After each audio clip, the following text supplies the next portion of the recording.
Hello again there, folks.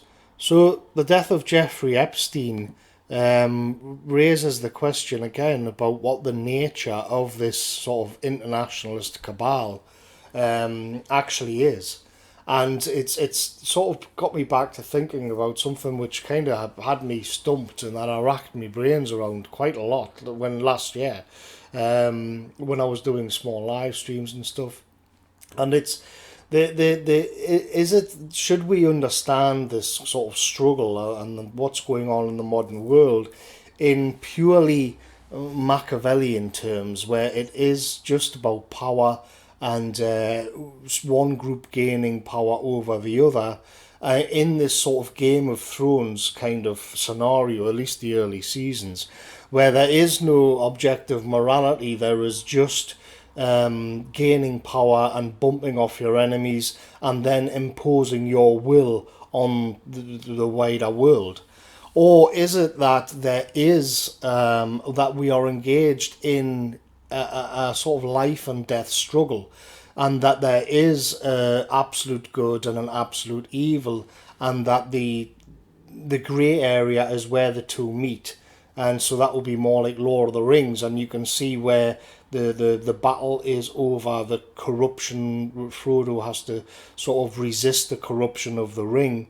And or in another example would be Star Wars, where Luke loses his way. There is a good and there is a bad, and the drama centers around when people can't really figure out which side they're on anymore. It's the grey zone in the middle.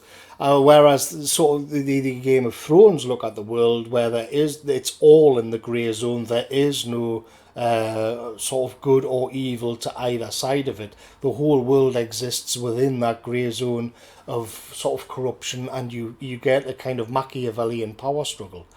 And this is to try and understand the modern world in these terms is quite taxing, and I don't have a clear answer for it, because what we see if we're to understand it just purely in terms of a power grab, then we can see that the elites today have that power, but the problem is when we look at what they actually do with that power, it certainly seems to be the case that what you can only really describe as evil is manifesting itself.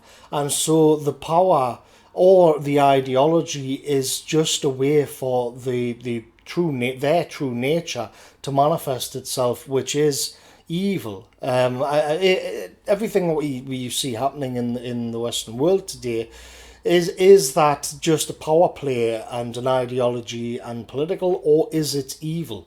What would evil what would it be doing if it existed in the world today? How would that feel? What would it be up to? And it's hard, when you look at the brainwashing of children in schools with all these weird sexual practices, or the sort of where peaceful European people are being just completely denied their place in the world, or even the right to lay claim to it. It's hard for me to see that in purely power terms, because the elite don't have to do that. They seem to be driven by something higher or lower, depending on how you're going to look at it.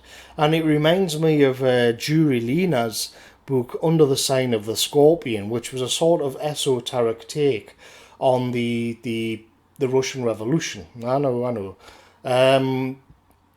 And Lena pointed out that the Bolsheviks won. The Bolsheviks vanquished the aristocracy, the old traditions, and the religion of the Russian. The spiritual heart of Russia was crushed. And what they brought in via the Bolshevik Revolution, ostensibly it was supposed to be about sharing out wealth and bringing in Marxism. In reality, it was one of the most sadistic things which has ever happened on earth. And I don't want to get too carried away with the gory details, but just as an example, Lena writes how Orthodox priests were boiled alive and sort of rendered down to a broth which was fed to other Orthodox priests. There's all kinds of macabre, really sick, depraved things in Lena's book. And so that the problem is they didn't have to do that. Why do that? Why send Western Russian women, European ethnically, why send them over to work camps in the Far East where they have to walk around naked all of the time and they get raped to death by the men from the Far East who've never seen a European woman before? They did it on purpose. That level of sadism can't be explained away just purely in ideological terms, or I would say even in racial terms. So there's something else guiding it, and we see it again with the elites today. The Epstein case. What's going on with this is something. What the child sex rings and the sheer corruption at the top. These elites don't actually have to do that. They can just sit in their mansions and count their money and try and buy themselves more power. But the problem is that, again, it seems that the money and the ideology, which is globalism or cultural Marxism, whatever it happens to be, it seems that is just a conduit for evil to manifest itself. And I'm well aware that it's actually not very fashionable to talk in terms of good and evil these days, which is interesting in and of itself, because it makes it difficult to call something out as it actually is. Everything then has to be rationalized. Everything you get forced into the scenario of the sort of the Machiavellian Game of Thrones schema.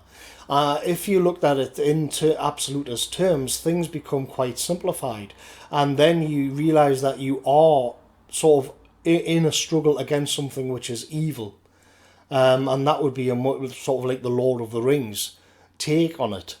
And I'm not sure what the answer to it is, because even if you look at things in these sort of absolutist terms, where there is a good and there is an evil, and by the way, in this sort of scenario, one of them has to be utterly destroyed.